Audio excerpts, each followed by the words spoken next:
Hanonhor Yevortvo Yevokvinsarpo Amen. Do we have anybody here who is 12 years old? You're almost. How old are you, Gregory? He's 11 years old. Can you stand up?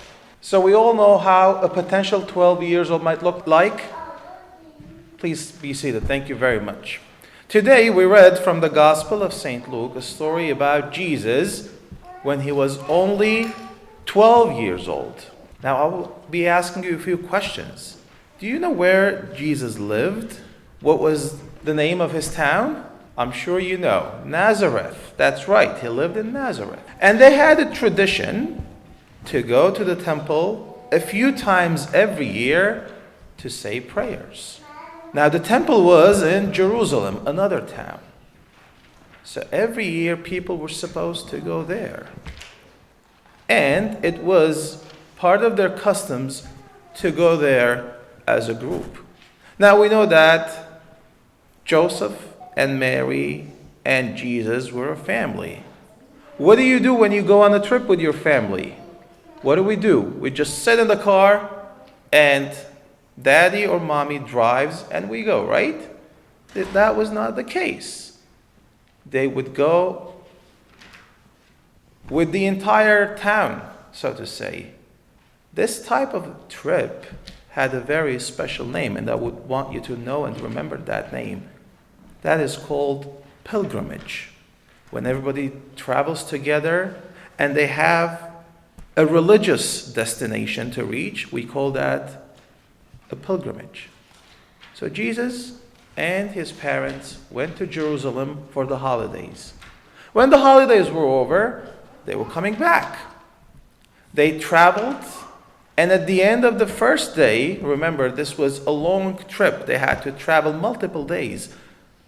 By the end of the first day, Joseph and Mary realized that Jesus was not with them. They were thinking that Jesus might be with the relatives. They checked, they couldn't find him. So they went back and they were looking for him. 3 days later, where did they find him? They found him in the temple. Now the temple is what we call today the church, is the place where we gather to worship God. And Jesus was with the priests. Remember, 12 years old, he was with the priests, he was asking them questions, and he was listening to them. And everybody, the scripture says, everybody was amazed on the questions that Jesus was asking. Now the parents, who were very concerned, they asked to Jesus, "Why did you do that to us?" And Jesus replied to them, "Didn't you know I had to be in my Father's house? Why were you looking for me somewhere else? I had to be in the house of my Father." For us parents, it would be very difficult to imagine that we have lost our kids. I'm sure for you children, it will be very difficult for you to imagine that you are away from your parents and you don't know where your parents are. But this case was a little different because Jesus chose to stay in the house of God. He chose to stay there and to be with the priests and to ask them and learn from them. One thing that I want you to remember today from this short homily. Jesus spoke about the temple and he said that the temple is the house of my Father. A few Saturdays ago when I was having a conversation with you, all of you had the picture of this church and you were coloring it. And the conclusion of that discussion was that the church is the house of God.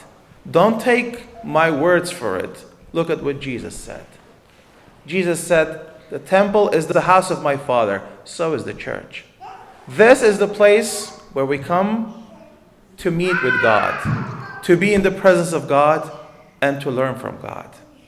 Now, just like Jesus was with the priest and he was asking them questions and everybody was amazed by his knowledge, Sometimes I experience that too.